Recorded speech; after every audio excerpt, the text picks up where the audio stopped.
Fala galera! Hoje a gente vai falar um pouco sobre as três leis de Newton. A primeira lei, que é o princípio da inércia, a segunda, que é conhecida como princípio fundamental da dinâmica, e a terceira, que é chamada de princípio da ação e reação. Então a gente vai ver os enunciados dessas leis e o que a gente pode inferir, que a gente pode tirar desses enunciados. Bom, começando então pelo início, a primeira lei, o princípio da inércia, ela serve para definir o que é um referencial inercial. Newton achou importante fazer dessa forma porque tudo que a gente estuda em física depende do referencial. Quando você fala um carro está em movimento e repouso, a resposta correta é depende do referencial. Para um determinado referencial ele pode estar em movimento, para outro referencial ele pode estar em repouso.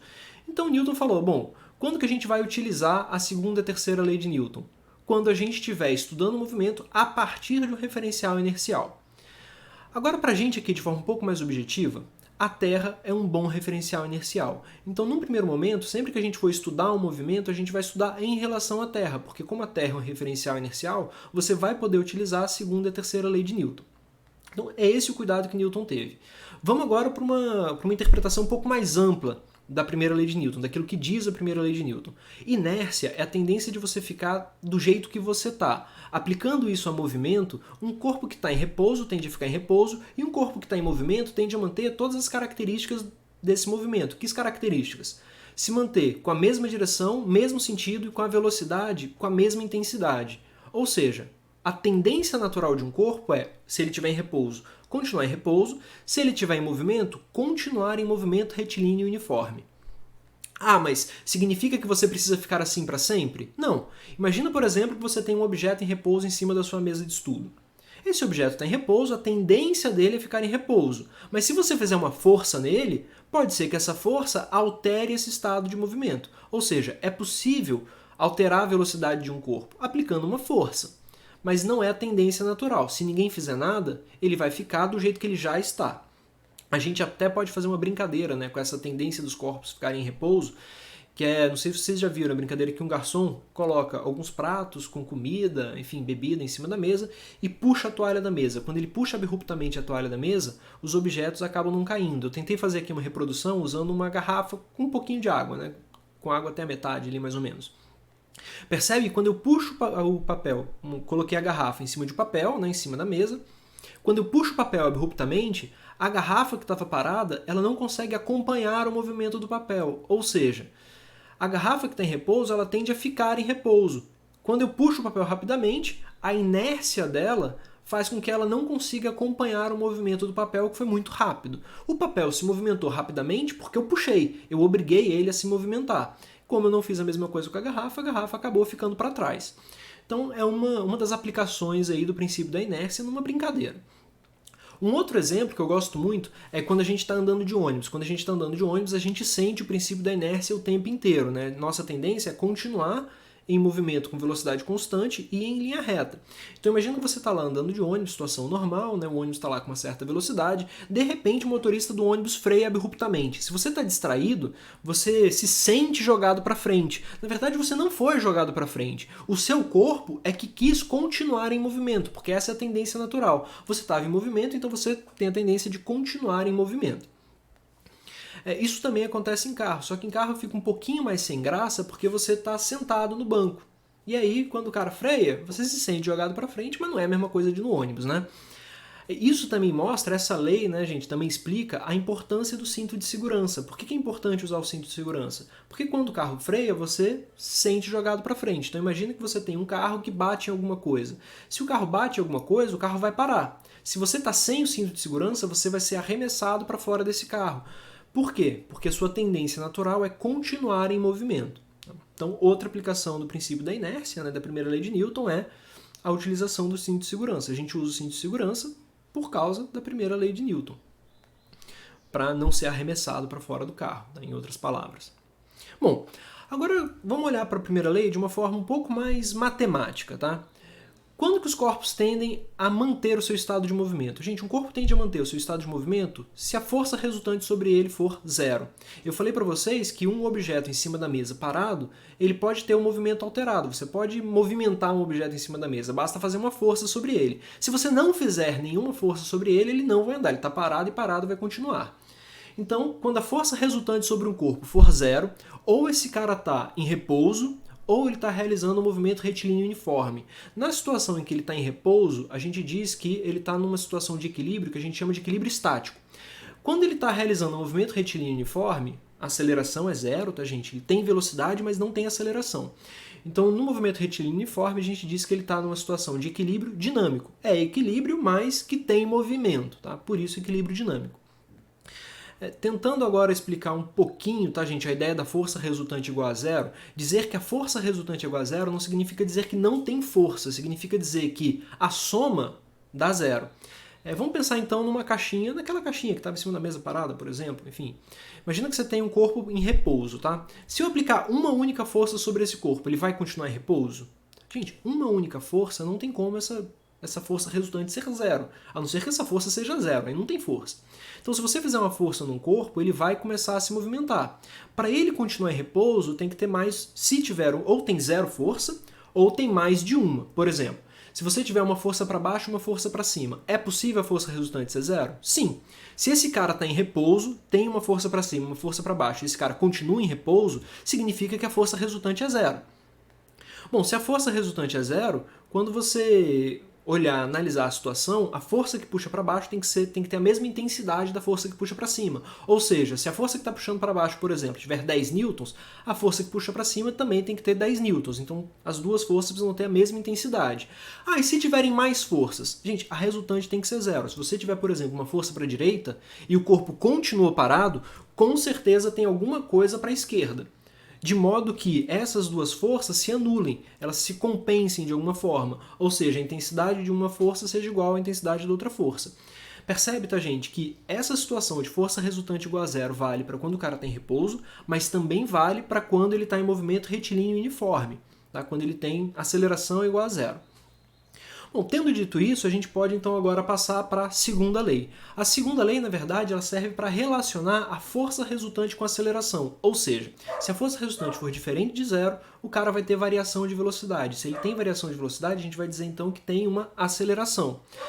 Só que a gente tem uma ideia que quase que intuitiva, que quanto maior a força, maior vai ser a aceleração. Como assim? Imagina que você tem um corpo em 3 situações diferentes. Na primeira situação, você faz uma força, sei lá, de 100 newtons. Aí você fez uma força de 100 newtons e esse cara adquiriu uma certa aceleração. Vamos supor que com uma força de 100, esse cara adquiriu uma aceleração de 2 metros por segundo ao quadrado.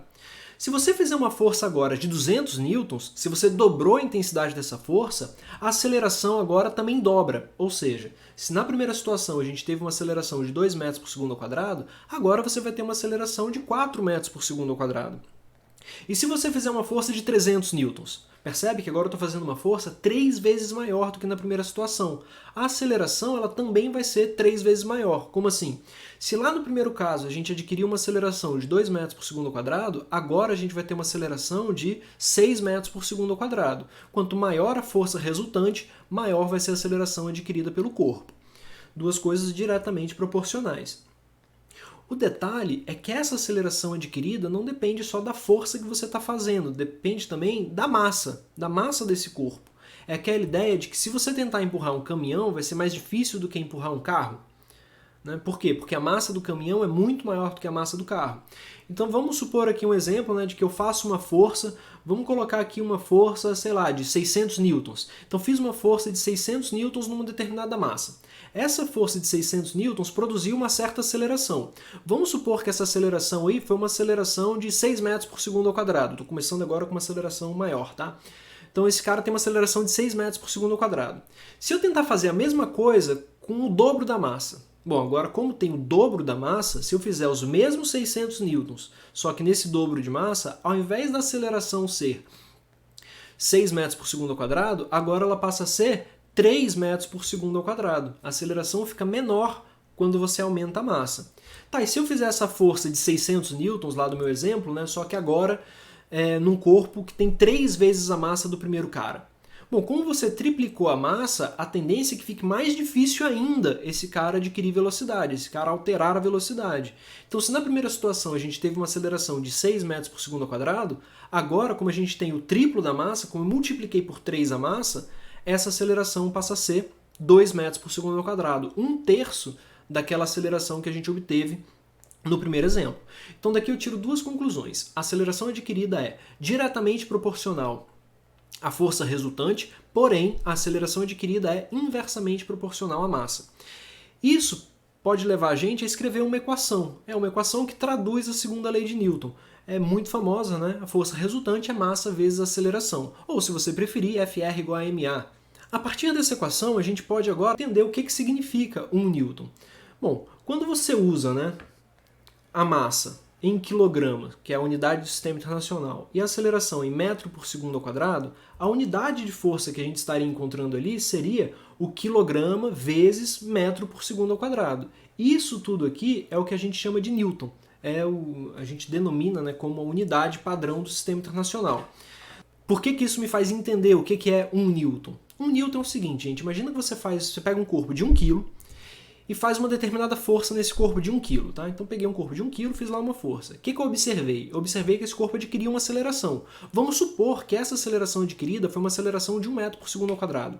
Então você tem uma força numa massa de 1 kg que produziu uma aceleração de 1 metro por segundo ao quadrado. Se você olhar para a equação, uma massa de 1 kg com uma aceleração de 1 metro por segundo ao quadrado, isso vai me dar uma força de 1. Então, 1 Newton significa a força que você faz em 1 kg de massa que produz uma aceleração de 1 metro por segundo ao quadrado. Se você fizer uma força de 2 newtons, ela vai produzir, num corpo de 1 kg, vai produzir aí uma aceleração de 2 metros por segundo ao quadrado. Se você dobra a força, você dobra a aceleração. Então, essa é a ideia da escala de força, né, do Newton. Bom, agora que a gente sabe a segunda lei de Newton, agora que a gente tem uma equação para a segunda lei de Newton, a gente pode aplicar essa equação em algumas situações, em alguns exemplos. Um exemplo bom para a gente fazer isso é no exemplo da queda livre. Na verdade, algumas pessoas dizem, o próprio Newton disse, né, que ele pensou em muita coisa na mecânica a partir do momento que uma maçã caiu na cabeça dele. Né? Eu fico pensando, ainda bem que ele estava embaixo de um pé de maçã, né, e não de uma jaqueira. Porque se fosse imagina se uma jaqueira tivesse caído na cabeça dele, as ideias brilhantes que ele teria tido a partir dali, né? Enfim, então vamos imaginar uma maçã caindo, tá? Essa maçã veio do espaço, né? A galera que fez aí essa apresentação tá meio louca, né? A maçã era para vir da árvore, né? Mas imagina que você tem ali uma maçã caindo.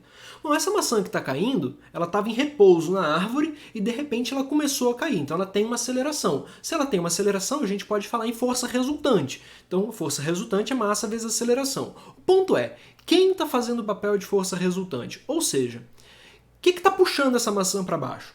A força que puxa essa maçã para baixo é a força peso. Então, num problema de queda livre, a única força que atua sobre a maçã é a força peso. Se a força peso é a única força que atua ali, a força peso é quem adquire o papel de força resultante. Só que num exemplo de queda livre, a gente também sabe qual o valor dessa aceleração. Essa aceleração, na verdade, é a aceleração da gravidade. Então a gente tem uma situação em que a força resultante é o peso e que a aceleração é a aceleração da gravidade. Então se a gente utilizar a fórmula da força resultante e substituir isso que a gente sabe, a gente obtém uma equação para calcular o peso, para determinar o peso. Então o peso de uma pessoa é massa vezes a gravidade. Aqui a gente entende melhor então por que peso é diferente de massa. Percebe que massa é uma coisa que está associada à quantidade de matéria. Por exemplo, a gente tem ali uma maçã, se fosse uma jaca, provavelmente a massa seria muito maior, né? Enfim, então a massa está relacionada à quantidade de matéria que a gente tem. O peso é a força que a Terra faz sobre a maçã, puxando essa maçã para baixo. Ah, mas o peso e a massa são coisas relacionadas? Sim, são coisas relacionadas. Né? Por exemplo, a minha massa vale 70 quilos, mais ou menos. A gravidade vale aproximadamente 10, na verdade a gravidade aqui na Terra vale 9,8, só que para facilitar um pouco as contas a gente acaba sempre arredondando para 10, né? Então se eu tenho uma massa de 70 quilos e a gravidade vale 10, o meu peso seria 700 newtons. Então percebe que 700 newtons é a força que a Terra faz em mim. A Terra está me puxando para baixo com uma força cuja intensidade tem 700 newtons. E a minha massa? A minha massa tem a ver com a quantidade de matéria. Como é que eu mudo a minha massa? Bom, eu posso mudar a minha massa, por exemplo, né, engordando ou emagrecendo. Seria uma maneira de mudar a minha massa. Ah, mudar a massa também altera o peso? Sim, quando você muda a massa, você também muda o peso. Tem outra maneira de mudar o peso? Sim, você pode mudar a gravidade. Por exemplo, se você for para a Lua, a gravidade na Lua é 6 vezes menor do que a gravidade na Terra. Então, seu peso na Lua é menor do que o seu peso na Terra. Você vai se sentir lá 6 vezes mais leve, porque a gravidade de lá é 6 vezes menor do que a gravidade daqui. Tá? A gravidade daqui vale 9,8 metros por segundo ao quadrado, lá na Lua vale aproximadamente 1,6 metros por segundo ao quadrado. Então dá pra gente ter uma ideia de quanto vale aí o nosso peso na Lua. Tá? Só pegar, enfim, multiplicar a massa vezes a gravidade. Bom, e a terceira lei de Newton, o princípio da ação e reação? Bom, o princípio da ação e reação eu gosto de pensar, cuidado, tá, gente, para não pensar que ação e reação tem a ver assim, não faça mal ao próximo, senão o mal volta para você. Gente, isso não é física, tá? Física é uma parada que a gente está falando assim, em força, e não é força do mal, né? Que a força esteja com você. Gente, isso também não é física, tá? Força é resultado da interação entre dois corpos. Então vamos pensar num exemplo mais prático. Imagina que você está encostado na parede, né? Quando você coloca a sua mão na parede, você está fazendo uma força sobre a parede. Nesse processo em que você faz uma força sobre a parede, você encostou na parede, a parede encostou em você. É uma interação mútua. Então você pode estudar as duas pessoas, né? Você pode estudar as duas coisas. Você pode estudar o que está acontecendo com a sua mão que encostou na parede, e você pode estudar o que está acontecendo com a parede. Por exemplo, quando você encosta na parede, pode ser um contato suave ou dar um soco na parede, um contato mais intenso, né? Quando você faz esse contato com a parede, você está fazendo uma força na parede. No meu exemplo ali, surge uma força para a direita, que é a força da mão da pessoa na parede, da mão na parede. Agora, quando você olha o que está acontecendo com a pessoa, se a pessoa encostou na parede, a parede encostou nela. A gente não tem a menor possibilidade de você encostar em alguma coisa sem que essa coisa encoste em você. Consequentemente, vai ter ali uma força que a parede faz na sua mão. Isso aí forma um para-ação e reação. Percebe que tem um jogo ali, né, de um cara faz, né, mas ele também sofre ao mesmo tempo que faz. É sempre uma interação mútua. Quando você interage com alguém, essa interação é sempre mútua. É um caminho, vamos dizer assim, de duas vias, tá? Então, quando você faz uma força na parede, a parede faz uma força na sua mão, tá? E essas forças, elas têm algumas características. As três principais características delas são que tem a mesma intensidade, tem a mesma direção. O que significa dizer que tem a mesma direção, tá? Se uma força é horizontal, outra força também é horizontal. Só que os sentidos são opostos. Ou seja, uma força, por exemplo, está para a direita, então a outra força está para a esquerda. Então, se você faz uma força muito pequena na parede, por exemplo, só dá um contato suave ali de 10 newtons, uma força de 10 newtons na parede, significa que a força que a parede faz em você também é de 10 newtons. Agora imagina você dar um soco muito forte na parede. Gente, se você dá um soco muito forte na parede, você percebe que você vai sentir dor na sua mão. Ou seja, a parede também está fazendo uma força na sua mão. E essa força que ela está fazendo na sua mão é tão intensa quanto a força que você fez na parede. Uma última coisa que eu quero chamar a atenção para a ideia de ação e reação é que sempre que a gente fala no par ação e reação, essas duas forças atuam em corpos diferentes. Então percebe o seguinte, quando a pessoa faz uma força na parede, tá? A mão na parede, quem está sofrendo essa força é a parede. Quando a gente fala na força de reação, seria a força que a parede fez na mão. Ou seja, quem sofreu essa força foi a mão. São corpos diferentes, então sempre um par ação e reação atuam em corpos diferentes, tá? O corpo que é o responsável, por exemplo, por praticar a ação, é quem vai receber a reação. Tá? Então sempre é essa a ideia. Vamos pensar então em aplicar o princípio da ação e reação para força-peso. Ainda pegando lá o exemplo da maçã. A gente sabe, né, que a maçã tem um peso, ou seja, a Terra puxa a maçã para baixo. Então a força-peso nada mais é do que a força que a Terra faz sobre a maçã, que a Terra exerce na maçã, puxando essa maçã para baixo. Tá? Então a Terra puxa qualquer coisa para baixo. Então ação. Ação é a força da Terra sobre a maçã. Quem seria a reação à força-peso? Bom, quando a gente pensa na reação à força-peso, seria a força que a maçã faz na Terra. Então quem sofre a reação é a Terra. Então para a gente poder representar a força-peso, a gente precisa representar a Terra, para poder, lá na Terra, indicar essa reação. Então coloquei aqui para a gente uma imagem da Terra. Agora coloca a maçã. A força-peso a gente já sabe o que é, né? A força que a Terra faz na maçã. Tá? Então estou escrevendo aqui agora com outro nome, né? O peso da maçã. O que é o peso da maçã? O peso da maçã é a força que a Terra faz na maçã. A atração que a Terra exerce sobre a maçã. Se a Terra atrai a maçã atrai a Terra. Então a reação à força-peso eu tenho que desenhar na Terra. Uma força puxando ali a Terra para cima. Tá? Aí você pensa, tá bom, a Terra puxa a maçã e a maçã cai. Por que eu não vejo a Terra subir? A gente tem uma questão de massa, né? A massa da maçã é pequenininha. Lembra que a aceleração, força resultante é massa vezes aceleração. Então a aceleração depende da massa, né? Como a massa da maçã é pequenininha, a aceleração dela é grande. A massa da Terra é estupidamente grande. Como a massa da Terra é muito grande, essa força que a maçã faz na Terra, para a Terra, é uma força muito pequenininha. Então não vai fazer nada com a Terra, tá? Além disso, se tem uma maçã de um lado, deve ter alguma coisa do outro lado da Terra puxando a Terra para o outro lado. Então tem todo um contexto aí de conjunto de forças, mas o ponto-chave é a massa da Terra é tão grande que a aceleração que a Terra adquiriria por causa da força que a maçã fez na Terra seria tão pequena que seria imperceptível. Né? Bom, então tendo a ideia do que é a ação e reação da força-peso, a gente pode agora ver uma outra força que também é muito comum a gente precisar entender para ação e reação. A força normal. Quem é a reação à força normal?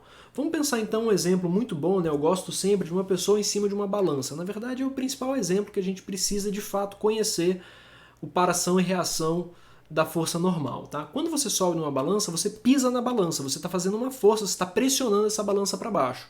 À medida que você pressiona a balança para baixo, então a gente pode representar uma força que você está fazendo na balança. Aqui, então, é a força que a pessoa faz na balança. Essa força é uma força de contato. Quando você encosta na balança, você faz uma força normal sobre a balança.